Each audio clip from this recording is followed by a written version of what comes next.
Effective financial regulation can significantly enhance the role that capital markets play in promoting overall economic performance.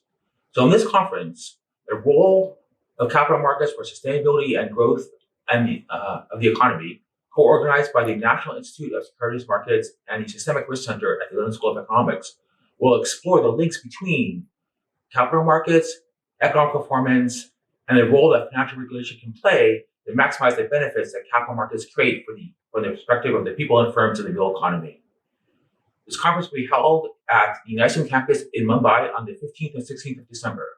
We invite academics and other researchers to contribute original unpublished papers for consideration by the 16th of October 2022. See you in Mumbai.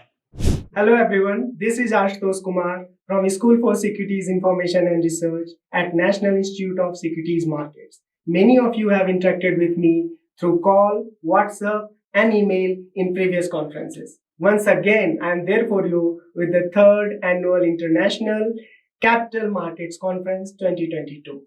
I am there for you. You can call me through my mobile number 932602237, my WhatsApp number 750-658-1992, my landline number 02192668457, and you can email your queries at ssir@nism.ac.in. Thank you.